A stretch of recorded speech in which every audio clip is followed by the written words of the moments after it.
Happy New Year po mga kababayan. Happy New Year po sa inyo. Sana po naging maayos po ang inyo pong New Year at wala pong nangyaring masama sa inyo po mga kababayan. At syempre po, Happy New Year din po sa kabilang panig ng mundo na magdiriwang din po ng kani-kanila pong mga New Year. Happy New Year po mga kababayan. At muli po mga tambay, nagbabalik po ang inyong lingkod, si Katambay Manong po, dito po sa Tambay mga kababayan, para po magkomento po sa inyo. At mag-umpisa na po tayo mga kababayan. Umpisahan po natin at ibalik tanaw po natin ito po mga birada, yung mga bakbak o binabakbakan po ni Tony Guanzon. Ito pong real talk. Real talk po at may katotohanan po ang kanya pong mga pahayag. Lalong-lalo po dito po sa napakagaling at napakahusay na tinatawag na bongit at bangag ng kanyang ate, mga kababayan. Umpisahan na po natin ito pong real talk ni Tony Guanzon, mga kababayan. Pakinggan po natin. Alam niyo pa ba yung balitang ito? I think hindi ako naniniwala na mabait si BBM. Kasi bakit niya ginawa ito kay Sara Duterte? He begged her. He begged her to be his running mate. Or siya ang vice president kung tatakbo si Sara president. Sara slid down. There were only 4 people in that room. BBM, Were you there? person A, and Sara. The person A told me. So,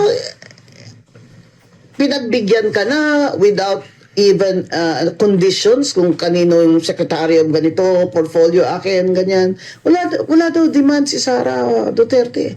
Tapos within 1 year, sinaksak mo na. Pinalitan mo yung speaker, dapat si GMA yung speaker. Kasi ang gusto talaga ni Martin Luther King Romualdez, siya ang speaker because he wanted to be the next president. So inintriga niya ngayon si BBM.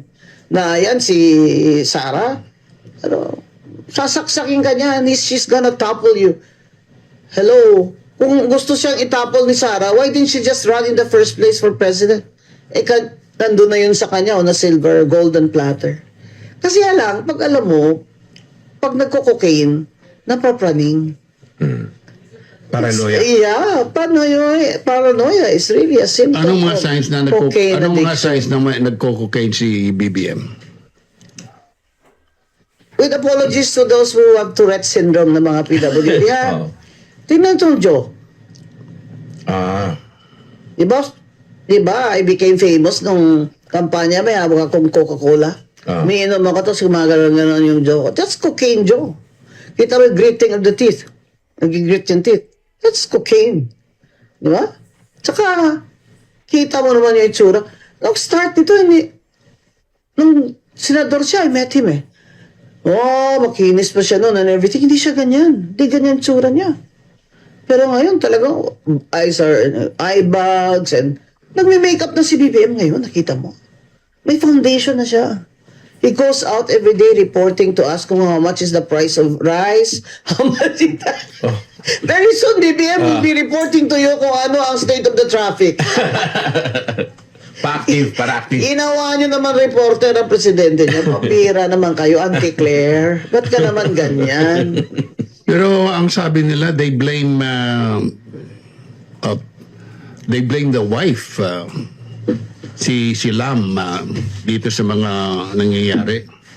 Well, Dahil parang sabi nila, under desire si BBM. Is that true? I wouldn't know, but he looks like he's the profile of a bro-beaten husband, right? And well, Senator Amy Marcos, his sister, disclosed that in the rally sa INC na dalawa sila. Nagko-cocaine sila. Do you think yung Ate si revelation Sandro, nagko-cocaine. Yun ang sabi ni Amy Marcos. do you think that yung revelation ni Amy naka-apekto sa credibility ng presidente?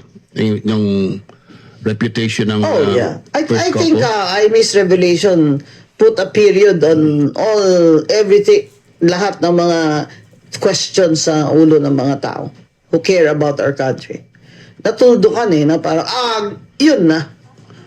Ano magiging- You try to watch my PGMN episode since yesterday, it's still running now, when I challenged BBM to a hair follicle test. Because this is the only way na matigil to lahat.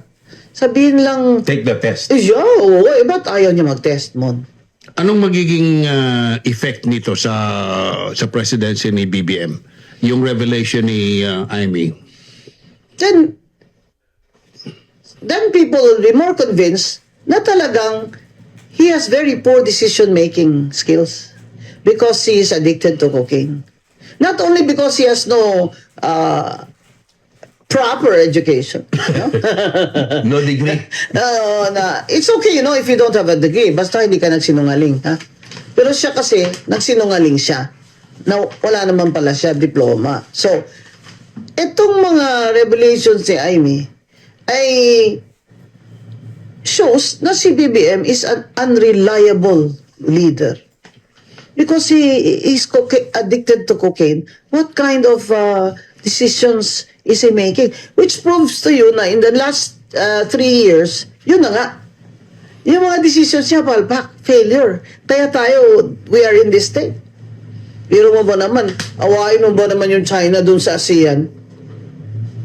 Wala pang presidente yung nagkaganon. Never. Di ba? Na, pupunta ka sa ASEAN, speech ka doon, alam mo na ang premier ng China nandun, binanatan niya yung China ngayon. Dahil sa occupation doon sa Nilapitan Masino. naman niya Well, because he realized na mali siya. So, gapang siya doon, no? Gumapang. Practically, gumapang siya doon 3 seats away. Oh. Gumapang siya doon para nagpakumbaba siya doon. Hindi pa naman, anong ibig sabihin yan? Yan ba ang commander-in-chief nyo? General Browner? Kung biglang napaling yan at sinabi sa'yo, move your troops to Taiwan. Move your... Pero may Pilipino, manginmatay kayo dun sa Taiwan. Ano ba? Kalokohan niya. We're not ready for that. Nanginmatay na nga kayo dito sa NPA at sa ISIS. Pupunta pa kayo doon. But, he's paranoid. And when you're president of a country, that's very, very dangerous. I think hindi ako naniniwala na mabait si BBM. Ayan mga tambay, hindi naniniwala si Atty. Guanzon na matino at mabait at ang paniniwala niya ay paranoid si BBM at tinatawag niya po itong bangag at pinaniniwalaan niya po lahat ng sinasabi ni Senadora Amy Marcos. Nakakagulat nga po na ando si Montulfo Hindi ba ang Tulfo, si Montulfo? Grabe pong bumanat po yan. Lalong-lalo po kay Sara, si Montulfo. Kaya nga po, na-real talk po sila. Lalong-lalo si Montulfo. Na-real talk po ni Atty. Guanzon. Dahil po isang damukal po na sinasabi pong gumagamit ng pulburon at coke. At yung sinasabi raw po, paano raw po nasabi ni Atty. Guanzon na gumagamit? Nakikita po sa itsura. Lalo-lalo po yung sinasabing pag nguwi mga kabayan. At yun po ay ginamit niya po dahil po nung uminom po siya ng coke. Mga kabayan. Kaya nga po, ang hamon nga po ni Atty. Guanzon, para po matapos na, di ba, magpa-hair follicle test po siya. Yung sinasabi ni BP Sara, live. At sinasabi rin po ni dating Pangulong Duterte na live doon po sa Quirino Grandstand sa May Luneta. Kasama rin po lahat sila. Hindi po ba? Wag lang po siya, lahat. Lahat ng gabinete. Senador, congressman. Hindi po ba? Lahat, pati LGU sisama na. Hindi po ba?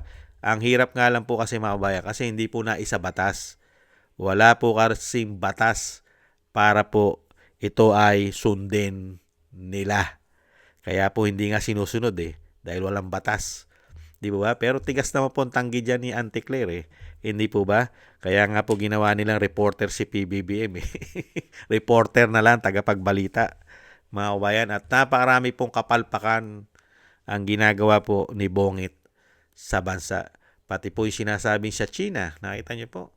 Gapang siya doon. Di ba? Binabanatan niya ang China. Pero nung nahando na po siya sa Asian Summit, gumagapang po siya para po siya ipansinin ng bansang China o China. Hindi po ba? Siya pa mismo ang lumapit. Ganon po katindi ang napaparanoid dahil sa gumagamit ito ng pulburon, mga kababayan. Kaya po, yan po ang mga banat po ni Atty. Rowena Guanzon at napakarami pa po. At kaya nga po ang ating bansa, ayon sa kanya, ay nasa kumunoy na. Yan din po sinasabi ni Sirang Percy Lapid. Ang ating bansa ay nasa bangin na nung siya po ang naging pangulo ng bansa. At kung sinasabi po na pababagsakin siya ni Sara dahil gusto maging presidente, sinilinaw din po ni Rowena Guanzon, ni Atty. Guanzon, kung talagang gusto na maging presidente ni Inday, ay matagal na. Dahil unang-una, presidente ang kanyang ama.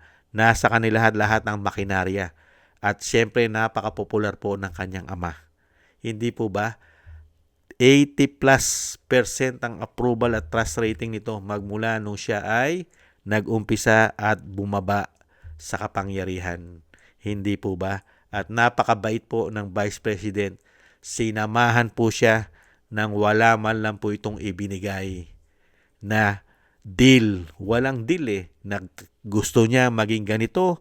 Gusto niya magtalaga ng mga tao niya sa gobyerno. Wala po. Isa lang po ang natatandaan natin na gusto niya pong maging secretary po ng National Defense. Pero hindi po binigay umano ni Bongit ang pagiging secretary po ng National Defense, ng Department of National Defense po natin. Hindi po ba? Ang kinuha na lang po niya ay yung pagiging DepEd Secretary na tinamnan naman po ng tinamnan ng isang damukal na issue ng korupsyon na sila po ang may gawa. Dahil may hawak po siyang ebidensya dyan. At syempre po mga kabayan, yung kagustuhan po at pagiging taksil umano nung kanyang pinsan na gusto pong maging pangulo raw ng bansa ayon kay Rowena Guanzon, yung tinatawag pong tambaluslos ni BP Sara. Hindi po ba? Dahil ang dapat daw pong maging speaker ay si Gloria, pero sa agustuhan nga ni Martin na tinatawag tambaluslos dahil nga po gahaman at sakim sa kapangyarihan, nagkandaleche-leche na po. At syempre po sa bisyo. Kaya po nangyari sa ating bansa ay lubog. Lubog sa kahiyan, lubog sa utang, at puro po ang ginagawa pamumulitika at korupsyon at bend the law, break the law. At yan po'y naranasan pa ni dating Pangulong Duterte. At yung issue naman po kay Lam na tinatawag kay Lisa Araneta Marcos, mga kabayan, na ito daw po'y under Disaya, mga kabayan.